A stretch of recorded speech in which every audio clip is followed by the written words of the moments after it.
et voir ce qui s'est passé avant, et ça c'était vraiment hyper bien parce que je pense que si on n'avait pas eu ce détail là, le livre aurait été peut-être un peu trop léger par rapport à la question de base qu'on a au début du roman.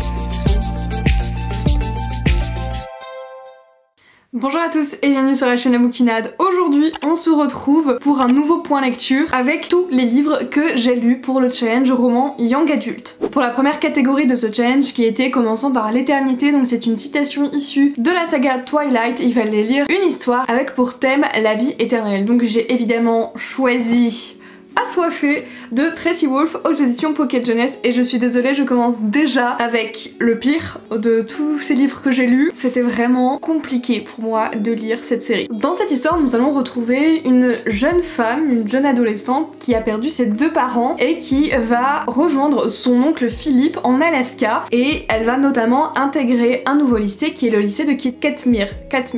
Et on va encore résumer le truc encore plus version short. Elle va tout de suite rencontrer le personnage de Jackson qui est un vampire. Et vraiment, dès le début, il arrive en mode fais attention à tes arrières. Non, enfin Mais Jackson n'est pas le seul être surnaturel puisqu'il y a aussi des loups-garous, d'autres vampires et encore d'autres êtres de la nuit surnaturels. Et il se pourrait qu'elle soit utilisée comme appât même si elle est très attirée par ce dangereux Jackson. Bon, vraiment on est sur un bon remake de Twilight. Il y a aussi un petit truc avec la saga Night School de Seiji Dogerty. Vraiment il y a... Alors attention, je dis pas du tout que c'est plagié, mais on est vraiment sur un mixte des deux. On retrouve l'internat, on retrouve l'école, on retrouve les êtres surnaturels, le fameux Edward, mais il s'appelle Jackson ici. Et vraiment, je ne sais pas si c'est parce que du coup j'ai passé un certain cap et que du coup ce n'était pas fait pour moi, mais en même temps je me dis, quand j'ai lu la saga Lux ou que j'ai lu la saga Les Étoiles de Noshead, vraiment il y avait beaucoup de clichés, il y avait des facilités scénaristiques qu'il y a clairement ici, mais j'ai vraiment adoré, ça a été de très beaux coups de cœur, donc je m'attendais à autant fangirler avec Assoiffée. Je savais que j'allais retrouver des clichés, je savais que j'allais trouver des trucs qui m'auraient fait un peu rouler des yeux, mais je m'attendais vraiment à beaucoup plus apprécier que ça. Alors peut-être qu'il faut que je fasse une relecture, parce que si vous êtes pas nouveau sur la chaîne, vous savez que des fois je bloque sur un détail, je suis rancunière et du coup je n'arrive pas du tout à apprécier le livre, même si je vais jusqu'à la dernière page. Mais là vraiment il y a beaucoup de dialogue, c'est dynamique, ça clairement oui, mais alors par contre le plus gros défaut pour moi c'est que j'ai trouvé qu'il y avait, alors je ne sais pas si c'est vraiment des facilités scénaristiques ou si c'est moi qui devançais un petit peu ce qui allait se passer à chaque fois, mais du coup je n'avais pas trop de suspense, je n'avais pas trop d'énigmes à résoudre parce que bah du coup je trouvais tout de suite comment ça allait se passer quoi. Et alors oui il y a des moments où c'est drôle, mais je ne sais pas si c'est vraiment voulu que ce soit drôle. Et autre point négatif pour moi, c'est que j'ai eu du mal à m'identifier au personnage, du moins à me rapprocher un peu genre émotionnellement parlant, j'ai eu du mal à m'accrocher, et du coup bah je pense que c'est aussi pour ça que ça avait tendance à vite m'agacer. Et vraiment le personnage de Jackson, mais je ne peux pas monsieur, vous me défectez.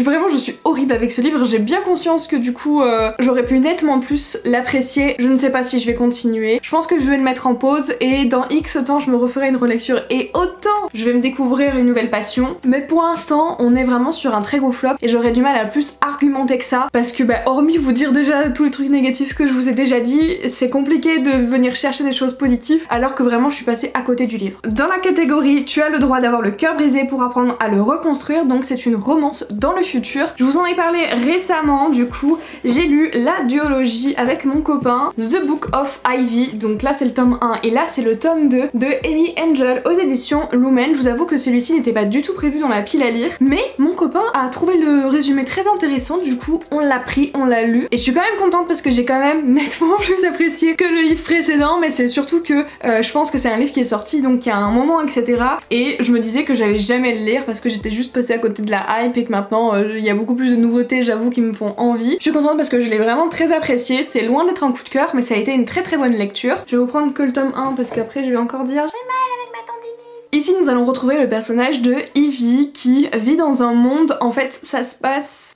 c'est après une guerre nucléaire qui a éclaté, donc je dirais bien 40 ans, 50 ans plus tard, et ça a complètement décimé la population mondiale. Il reste vraiment que des miettes de ce qu'on connaît aujourd'hui. La technologie, l'informatique, internet, vous oubliez, les frigos, vous oubliez. Et dans ce qui reste des États-Unis, un président a été élu. Deux familles se sont affrontées pour avoir le pouvoir, et la famille de Ivy, et la famille perdante. Donc il y a comme une division entre la population qui est issue, qui avait soutenu la famille gagnante, et l'autre côté qui a soutenu la famille perdante. C'est-à-dire que des jeunes filles sont envoyées en mariage avec un garçon choisi parmi l'autre côté de la population. Les filles sont très jeunes à marier par contre. Ça a été dit dans le roman, et puis au bout d'un moment c'est vite faire ça, mais je sais plus à quelle fréquence c'est. Mais ça se passe chaque année pour assurer l'unité du peuple. Ivy Westfall du coup est issue directement vraiment de cette famille perdante, donc de son papa, et elle a vraiment été élevée pour tuer son futur époux, pour qui lui du coup fait partie de la famille gagnante, puisque c'est aussi lui le fils du papa qui a fait cette guerre, et elle a été élevée pour le tuer. Elle va donc se marier avec le fils qui s'appelle Bishop, et petit à petit elle va essayer de comprendre lui comment il voit les choses, comment il voit le gouvernement, comment il voit la population et les règles qui ont été établies, et qu'est-ce qu'il en est, qu'est-ce qu'il applique aujourd'hui. Forcément vous allez vous douter, une romance va se passer, mais j'ai vraiment apprécié ce livre. Je suis contente que ce soit une duologie et que ce soit pas une trilogie, parce que je pense qu'en trilogie ça aurait été un petit peu long, mais vraiment on est sur la même lignée que le joyau et la sélection. Je mettrais quand même The Book of Ivy au-dessus de la sélection. Par contre en termes de complexité, d'action, etc., je le trouve vraiment au-dessus. Je sais pas si c'est en qualité narrative c'est au-dessus, mais en tout cas nettement niveau action c'est vraiment au-dessus. Ça faisait longtemps que j'avais pas lu une dystopie, et pour le coup alors elle a rien de novatrice en soi, parce qu'on part aussi sur une base où il y a eu une guerre nucléaire et il ne reste absolument rien, et c'est quelque chose qu'on reprend beaucoup dans les dystopies, mais j'ai beaucoup aimé le fait que du coup tout ce qu'on connaît en termes de confort n'existe plus, et du coup ça a été comme un peu réinventé sans qu'il y ait une nouvelle technologie qui remplace celle qu'on connaît aujourd'hui. J'ai aussi apprécié le fait que du coup il y ait pas mal de monologues qui expliquent un petit peu ce qui se passe dans la tête de Ivy, qui a une espèce de dualité qui prend de plus en plus de place dans sa tête entre sauver sa famille, sauver son peuple, sauver tous les gens qui sont autour, en même temps essayer de décimer les personnes qui sont néfastes pour la population et qui font du mal aux humains et à la planète. Et le fait du coup qu'on prenne le temps d'expliquer vraiment la psychologie du personnage, j'ai adoré. Même quand on remonte dans le passé de la famille, j'ai bien aimé qu'on appuie un petit peu sur ça et qu'on est vraiment tout envolé dans la duologie, où c'est pas nécessairement qu'on fait un flashback, mais où on peut traverser un peu le temps et voir ce qui s'est passé avant, et ça c'était vraiment hyper bien, parce que je pense que si on n'avait pas eu ce détail là, le livre aurait été peut-être un peu trop léger par rapport à la question de base qu'on a au début du roman. Si vous n'avez pas encore lu The Book of Ivy, je ne peux que vous le recommander si vous avez adoré encore une fois la vibes quand on a eu le joyau, la sélection et tout. Il est totalement dans cette lignée, ça se lit très rapidement, on s'engage que sur 2 tomes, le petit coffret de Lumen qui fait plaisir. Bon j'avoue que c'est pas le type de couverture enfin que j'affectionne quoi, mais c'était de notre époque hein, on dira. La troisième catégorie du challenge c'était Rien n'est jamais ce qu'il paraît, donc il fallait lire un roman de Dark Academia, ou du moins où il y avait une enquête. Donc là j'en ai plusieurs qui rentrent dans cette catégorie, et d'ailleurs The Book of Ivy rentre dans la 4e et 5e catégorie, mais pour celle-ci je vais vous présenter Royal Blood d'Amy Carter aux éditions PKJ. On est très nombreux à en avoir parlé, et franchement pour le coup c'est pas nul du tout, c'est vraiment très loin d'être mauvais, je l'ai vraiment très apprécié. Encore une fois on n'est pas sur un coup de cœur, mais pas très loin, je ne sais pas exactement ce qu'il me manquait, mais très bon. En fait dans cette histoire il faut prendre encore une fois notre famille royale d'Angleterre, c'est toujours eux qu'on met en avant. Le roi a eu une fille illégitime, donc une fille hors mariage qui s'appelle Evangeline. Evangeline arrive à l'âge de ses 17 ans, elle a très peu vu son père, forcément vous vous en doutez, le peuple ignore tout de son existence, et c'est à cet âge là qu'on va découvrir qu'elle est la fille illégitime du roi. Au bout d'un certain temps, donc pendant cette 17e année, elle va être forcée d'aller à Londres retrouver la famille royale qui l'attend chaleureusement les bras ouverts, hein, c'est ironique ce que je dis. Son père souhaite renouer les liens avec elle, il souhaite la connaître, t'auras pas trop de temps monsieur. Et donc l'identité d'Evangeline va être révélée aux yeux de tous, mais aussi elle va être accusée de meurtre. Comment faire son arrivée en grande pompe, n'est-ce pas? Elle va se rendre compte que dans cette famille, elle peut y trouver des alliés comme des ennemis, et vraiment j'ai énormément aimé ce côté enquête permettent de voir un petit peu tout ce que l'autrice a pu imaginer autour de cette famille royale, de voir aussi les codes et le fait que du coup il y ait ce côté très pudique de certains personnages parce qu'elle a la double nationalité, parce que sa maman est américaine, et de voir du coup le côté américain un peu plus extraverti on va dire, et dans le côté du coup de sa famille en Angleterre qui sont beaucoup plus petits, beaucoup plus réservés, qui sont moins démonstratifs. Et j'ai beaucoup aimé ces deux parce que même dans les deux comportements, les deux pouvaient montrer tout autant leurs sentiments. Donc j'ai bien aimé la description à ce niveau-là. L'ambiance, j'adore ce genre d'ambiance. Je pense que vous le savez maintenant, je suis friande de tout ce qui est royauté, de tout ce qui tourne autour de ça. Mais alors en plus quand tu me rajoutes une petite enquête où il y a un petit meurtre, du coup je ne suis pas terrorisée puisque c'est du young adult, pas comme un thriller de Maxime Chatham, n'est-ce pas? Je ne m'en suis toujours pas remise. Ou un Stephen King, c'est vrai que le Marche au crâne il m'a fait extrêmement peur. C'est un premier tome, je crois que c'est le premier tome d'une trilogie. La fin effectivement rebondit sur le deuxième tome, du moins nous ouvre les premières pages, mais je sais pas ce que j'en attends du tome 2 parce que pour moi tu rajoutais encore 100 pages et tu aurais pu même clôturer cette question un peu ouverte qu'on a à la fin, enfin ce début d'énigme qu'on a à la fin. Je sais pas si ce sera pas un peu une saga trop étirée, j'ai un petit doute là-dessus, je ne pourrai le savoir de toute façon que quand j'aurai lu le tome 2, mais j'ai un peu peur de ça parce que je trouvais que dans le premier tome là le dynamisme était vraiment très bon, il y avait autant de dialogues que de moments où le lecteur pouvait mener sa propre enquête, où on nous aidait à avancer dans l'énigme. On avait aussi pas mal de descriptions, que ce soit autour de la psychologie des personnages ou des lieux, des environnements. Donc je sais pas, je trouve qu'il y avait un très bon équilibre dans ce premier tome et j'ai très peur que dans le deuxième tome ce soit un peu trop étiré et ça me... ouais, j'appréhende un petit peu ce tome 2. À voir, là c'est un avis qui reste un peu comme suspendu pour l'instant. Autre livre que je vous ai proposé en lecture commune et que je n'ai pas pu honorer dans les bons temps, c'est De Lune et de Sang de Erin Beatty, publié aux éditions Lumen. Ici on se trouve dans la ville de Collis, et dans la ville de Collis c'est un espèce de grand... j'allais dire colisée, pas du tout. Un grand sanctum pardon est en construction et on va avoir notre personnage principal qui est là en gros pour regarder si tout est fait correctement. Elle s'appelle donc Catherine et elle travaille pour un architecte qui du coup fait cette construction. Et un soir de pleine lune, elle va être témoin d'un terrible meurtre, elle va entendre une femme crier, elle va entendre cette femme faire des appels au secours, puis suite à cette vision sanglante, elle va faire la rencontre d'un autre personnage qui va avoir toute son importance dans cette histoire. Il s'agit de Simon qui lui est chargé de résoudre cette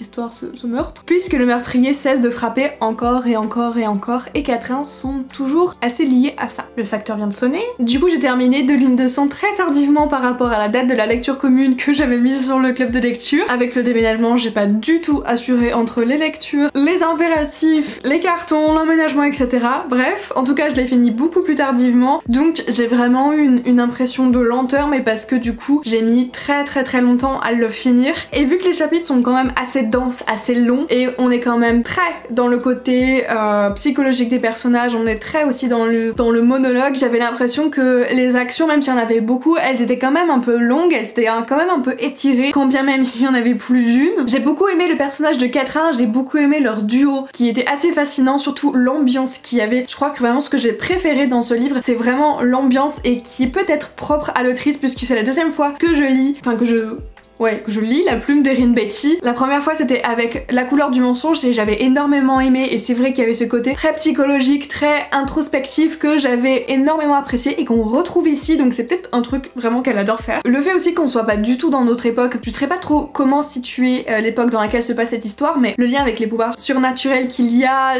vraiment l'ambiance était dingue et c'est ce que j'ai préféré dans ce livre. Après encore une fois, je trouve ça dommage parce que je pense que je n'ai pas autant apprécié l'histoire que si je l'avais lu d'une traite, et du coup c'est un peu en demi-teinte, et je pense que c'est vraiment dû au fait que du coup j'ai eu que très peu de temps pour le lire et c'était très étalé quoi. Pour la quatrième catégorie, la citation c'était: on dit que les êtres humains communiquent avec les mots, n'est-ce pas, et quand ils ne se comprennent plus, ne reste plus que les points. L'anarchie, donc un roman qui parle de rébellion d'anarchie, donc pour le coup The Book of Ivy remplit cette catégorie parce que après du coup ça remplit plus trop. La cinquième catégorie c'était: il est essentiel que vous répondiez à cette question, qui sommes-nous, un roman sur la question d'identité, et ça je vous en ai parlé dans un de mes vlogs. C'est Aristote et Dante découvrent les secrets de l'univers de Benjamin Alire Saez aux éditions Pocket Jeunesse. Encore une fois je sais plus si c'est un préquel, je sais que vous me l'avez déjà dit en commentaire, je n'ai pas retenu. Nous avons ici l'histoire de Harry qui a 15 ans, qui est un adolescent très en colère parce qu'il a son frère qui est en prison, il a des rapports avec ses parents plus ou moins conflictuels dans le sens où il y a beaucoup de choses qui ne se disent pas, il y a beaucoup de choses cachées. Il garde du coup beaucoup de choses pour lui, il arrive pas trop à s'exprimer et à, comment dire, à exprimer ses sentiments, et parce que c'est aussi ce qu'il voit dans son schéma familial. Mais en face de ça, nous avons le personnage de Dante qui est lui une personne très expressive, et a priori dans leur manière de s'exprimer ils n'ont rien en commun, et donc pourtant petit à petit une amitié et un lien va se créer entre les deux. Et c'est donc quelque part main dans la main qu'ils vont tous les deux apprendre à se connaître, apprendre à répondre à cette question de l'identité, à cette quête de l'identité plutôt. Et j'ai adoré parce que là on remet en cause du coup les schémas culturels avec des a priori, comment exprimer du coup, comment on peut voir les choses à 15 ans et quand on a des familles qui sont pas ouvertes du tout d'esprit, qui sont très fermées sur elles-mêmes, qui n'expriment pas, enfin bref, on a quand même pas mal la question de l'identité qui prend vraiment le 3/4 du roman. Les deux personnages, on apprend à les découvrir et on les voit aussi grandir, pas forcément d'ailleurs au même rythme les deux, et j'ai vraiment beaucoup aimé ce livre. J'ai vu beaucoup de lecteurs qui pleuraient et qui disaient que c'était un livre ultra touchant. Effectivement il se passe quand même des choses très touchantes, surtout par rapport à l'histoire d'Harry, mais je ne dirais pas que ça m'a un livre qui m'a fendu le cœur, mais ce serait faux de vous dire que c'est un livre qui m'a laissé de marbre quoi, parce qu'encore une fois je trouve que les schémas familiaux ça reste quand même quelque chose d'assez tabou. On a tous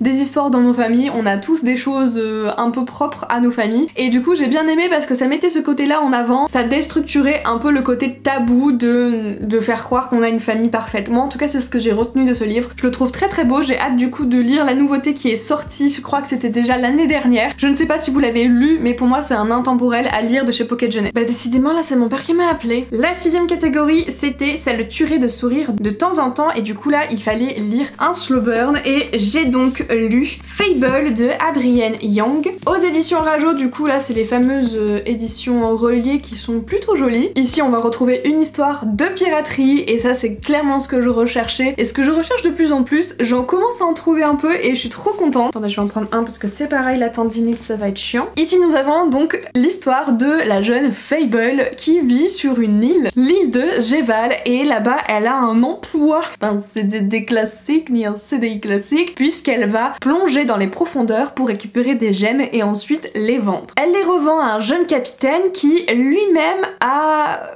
comment dire, enfin sinon... ah non ça on l'apprend après, je ne dis rien, je vais encore spoiler. Mais en tout cas grâce à ce jeune capitaine, elle est bien décidée à retrouver son père pour pouvoir faire partie de son équipage, puisque c'est sa grande quête, pouvoir retrouver son père et pouvoir lui prouver son mérite. Donc c'est par le biais de ce capitaine qu'elle va pouvoir réaliser cette quête. Concernant cette histoire, c'est pas mauvais, mais alors sûrement on est sur quelque chose d'assez mitigé. Je trouve que vraiment on avait un univers hyper intéressant, on avait vraiment cette histoire de gemmes et cette espèce de don qu'elle a, puis le père qui est un peu le roi des mers, on va dire ça comme ça, et qui a une emprise sur les gens et qui a une emprise sur elle même sans qu'elle se rende compte, assez intéressante, et qui pour moi aurait été bien de creuser encore plus, surtout dans le côté qu'elle avait un don, et du côté de sa maman aussi ça aurait été très intéressant. Je trouve qu'on est passé à côté de plusieurs choses au niveau de la trame, mais je peux pas dire que c'est vraiment mauvais parce que en soi l'histoire est dynamique, il y a beaucoup de dialogues, l'histoire avec le capitaine est intéressante mais un poil facile à mon goût. Je pense que ce qui m'a gêné c'est qu'il y a eu 2-3 facilités qui pour moi étaient un peu trop claires, qui se voyaient vraiment à des kilomètres à la ronde, et moi qui n'ai pas l'habitude de voir vraiment les choses arriver, je suis plutôt une lectrice qui se laisse faire et qui est assez bon public, et là pour le coup pour que je remarque ça, c'est que je me dis que soit c'est vraiment moi le problème, soit c'est que vraiment pour le coup ça a été très facile de choisir ce choix là parmi les liens entre les personnages et parmi les actions dans le fil rouge de l'histoire. En tout cas par contre pour une duologie à lire l'été, clairement ça se lit hyper rapidement. Je peux pas dire que je suis déçue, je peux dire que c'est mitigé. Pour moi ce serait ultra intéressant qu'on ait un préquel de cette histoire, parce que je pense que c'est là où le côté historique et le côté par rapport à cette île et la construction des choses, comment elles se sont faites, ça pourrait être très intéressant, et ça pourrait mener, je sais pas, à des romans encore plus, pas mystiques, mais ouais, encore une fois intéressant, j'arrête pas de me répéter, mais ce serait hyper intéressant qu'on ait le avant de cette histoire-là. La catégorie bonus du coup, c'était Whistledom, un royaume sur la royauté, et pour le coup, Royal Blood que je vous ai montré avant rentre dans cette catégorie, mais comme vous le voyez, j'ai encore d'autres romans qui rentrent également dans plusieurs catégories de ce challenge. Ici pour le roman Enquête, nous avons Une nuit de mon enfance de Gail Heyman aux éditions Nathan que j'ai pu lire cet été dans le cadre d'une collaboration sur Instagram. C'est clairement un young adult thriller slash roman à suspense que j'ai adoré, il se lit extrêmement vite et franchement ça fait clairement son effet et ça m'a redonné cette hype que j'avais à chercher des romans young adult thriller, vraiment ça c'est mon péché mignon, j'adore ça. Pour tout vous dire, on est clairement sur le même niveau que pour mon appétence pour les young adultes qui parlent avec la thématique plutôt de la royauté. Ici nous allons retrouver le personnage de Aurore qui à l'âge de ses 6 ans a eu un traumatisme monumental, elle aurait provoqué un accident mortel et à 17 ans elle n'arrive plus à garder ça pour elle, elle n'arrive plus à garder sa culpabilité et du coup elle va remonter sur les traces, notamment avec quelqu'un d'autre qui aurait partagé cette fameuse nuit. Elle va retrouver du coup Trevor qui, comme elle, est lié à cette terrible nuit. Ce qui est bien dans cette histoire, c'est qu'on a vraiment le visu d'un enfant et le visu d'un adulte et voir à quel point, quand on a deux points de vue différents avec deux maturités différentes, on peut être influençable. Et c'est ça pour moi qui a fait toute la différence avec ce livre, mais vraiment incroyable. Si vous aimez, comme moi, les romans à enquête, young adulte, mais histoire que vous puissiez quand même dormir sur vos deux oreilles, je ne peux que faire que vous les recommander, ça m'a clairement fait le même effet que quand j'avais lu il y a au moins 3 ou 4 ans Kiman de Karen M.T. Manu. Vraiment, c'était juste incroyable, j'étais trop contente et vraiment c'est une pépite qui est sous-cotée, je le vois encore très peu passer, je suis trop déçue de voir qu'il fait pas encore plus parler de lui, mais il est sensationnel vraiment. Et pourtant il ne fait que ça comme page, hein. Mais le suspense est là, la tension est là, je l'ai juste vraiment trop aimé. Bon alors ceux-là on peut pas trop les mettre dans le slow burn, hein, ou Dark Academia, mais je pense que le côté enquête ça marche quand même. J'ai décidé que ça marcherait quand même. Donc il s'agit de la suite de La Carte des Confins de Marie Replin. Donc là c'est la suite et puis là c'est le tome compagnon. Je vous ai même récupéré le premier tome histoire de pas vous spoiler. Du coup dans cette histoire nous sommes, comme l'indique la couverture, sur une histoire de piraterie. Si jamais vous connaissez pas Marie Replin, elle est connue aussi sous le pseudonyme Muffin Dance Books et du coup bah voilà, vous pouvez la retrouver facilement sur les réseaux sociaux. Ici nous allons retrouver le personnage de Callie qui est une voleuse hors pair, mais pas une voleuse traditionnelle qui va piquer un morceau de pain. Elle a la capacité, enfin plutôt elle a l'intelligence d'esprit de voler des objets assez intéressants, des objets magiques dont un fameux compas. Ce compas permettrait de trouver la mystérieuse carte des confins qui est une carte très convoitée. Il s'agirait d'un monde au-delà du monde qu'on connaît et personne ne serait jamais revenu des confins. Et explorer les confins et en être le maître, c'est quelque chose qui intéresse beaucoup le personnage de Blake qui est un pirate, le pirate du bateau du navire Avalon, et c'est le bateau des mers le plus redouté. Tous les deux vont voir leur chemin se croiser et vous vous doutez que le destin de ces deux personnages vont se croiser. Clairement je pense que j'aurais encore plus apprécié cette histoire si j'avais lu la duologie d'un coup, mais vu que je l'avais lu à chaque fois à peu près à sa date de publication, forcément il y avait un petit peu d'attente. J'ai beaucoup aimé le tome 1, j'avais adoré l'alchimie qu'il y avait entre... J'ai adoré les joutes verbales qu'il y avait. Le personnage de Blake m'a fait beaucoup penser à un personnage qu'on a dans une série, c'est la série Once Upon a Time pour ceux qui connaissent, le Capitaine Crochet, clairement c'était Blake pour moi. Le tome 2 je suis un peu restée sur ma faim par rapport juste à la fin parce que je trouve que ça aurait mérité vraiment qu'on développe un peu plus vraiment ce qui se passe à la fin. Je ne peux pas le dire parce qu'encore une fois je spoil un énorme truc et ça aurait été bien peut-être d'avoir plus d'indices ou d'avoir d'autres explications ou comme des mini-quêtes qui auraient pu démarrer dès le premier tome et qu'on retrouve pas du tout du coup, et c'est ça qui m'a manqué parce que je trouve que c'était hyper intéressant ce qu'elle nous a évoqué à la fin, mais pour moi ça aurait peut-être mérité qu'on le creuse dès le départ ou du moins qu'on nous sème quelques indices dès le départ, ou alors c'est juste que je n'ai pas su les voir, mais du coup ça m'a laissé sur ma faim. Mais il en reste que j'ai adoré le duo de Blake et Callie, même s'il y a d'autres personnages qui sont intéressants, les personnages secondaires sont pas au premier plan mais sont quand même bien présents et c'est ça qui m'a fait plaisir. Et du coup dans cette histoire on suit le personnage de Bolt et c'est pareil, je ne peux pas trop vous donner d'indications au risque de vous spoiler. Bolt est un personnage qu'on connaît beaucoup aussi au travers de Blake. On va retrouver beaucoup de personnages comme Hal le sorcier, Doc ou encore Glenn, enfin bref j'ai bien aimé parce que ça permet de prolonger un petit peu l'univers et ça m'a un petit peu réconcilié avec cette fin, même si j'aurais vraiment aimé que cette fin soit plus longue, soit un petit peu plus désamorcée. Et en dernier lieu, j'ai donc lu L'été où je suis devenue jolie, donc là j'ai le tome 1 et le tome 2 mais en réalité j'ai lu jusqu'au tome 3, mais le tome 3 je l'ai lu en ebook donc je n'ai pas le... le livre je l'ai pas encore acheté, donc c'est de Jenny Han et ça a été publié aux éditions Alluel Michel. J'avoue que je suis pas du tout fan de la couverture, j'ai trop mal au bras et cette tendinite ne passera jamais. Beaucoup ont vu la série et d'ailleurs je vous laisse mon analyse sur la série dans la barre de description de cette vidéo, mais on va retrouver le personnage de Bailey qui a un grand frère, qui a sa maman, il y a le papa mais qui est un petit peu absent, on le voit de temps en temps mais pas tout le temps, et tous les étés ils ont l'habitude de retrouver la meilleure amie de sa mère qui est comme une seconde mère ou une tante pour eux. Elle s'appelle Susanna et elle a deux fils, Conrad et Jeremiah, et Conrad et Jeremiah sont les autres personnes les plus proches d'elle qu'elle a. Bailey est amoureuse de Conrad depuis sa tendre enfance et quand on débarque en fait dans l'histoire elle a 16 ans je crois, et Conrad mais aussi Jeremiah commence à la voir différemment. Donc voilà, ça nous parle beaucoup de la quête de soi, des premiers amours, des premières choses qu'on peut vivre. On parle beaucoup du deuil, on parle de la maladie, on parle également un petit peu de santé mentale même si je trouve que c'était très léger. Ce que j'ai bien aimé c'est que dans toute cette histoire on voit vraiment Bailey évoluer, grandir. Au premier tome elle est juste détestable, je ne pouvais pas la piffrer. Tome 2 ça va mieux et tome 3 vraiment on a quelqu'un d'un peu plus adulte quand même, et c'est pareil pour les garçons, ils évoluent au fur et à mesure et c'est ça qui était intéressant dès le départ, c'est qu'on n'avait pas des personnages tout parfaits, tout lisses qui font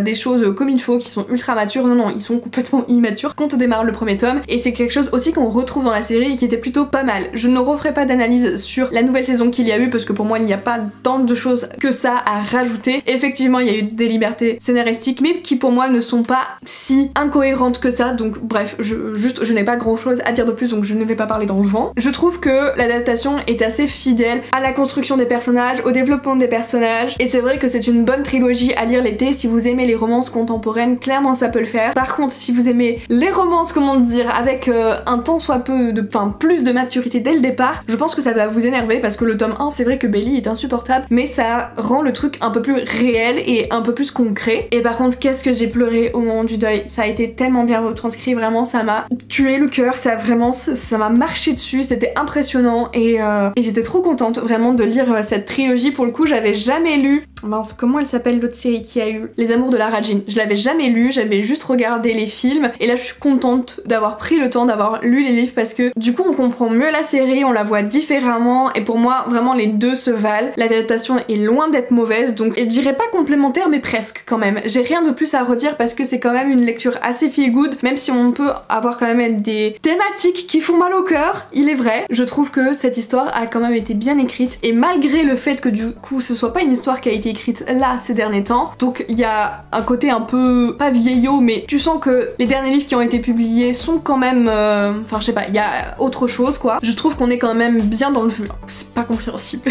En tout cas c'est tout pour cette vidéo, j'espère que ce point lecture vous a plu, a pu vous donner peut-être des recommandations, des envies, a fait grandir votre wishlist, je ne sais pas. Dites-moi tout ça en commentaire, je vous remercie d'avoir regardé cette vidéo jusqu'au bout et la semaine prochaine c'est la semaine des 25 000, donc tous les jours vous allez pouvoir retrouver une vidéo sur la chaîne. J'espère que vous serez au rendez-vous, j'espère que cette semaine de vidéo va vous plaire. N'hésitez pas à mettre un like sous cette vidéo, me mettre un commentaire et sur ce, moi je vous souhaite de bonnes lectures et on se retrouve lundi. Bye!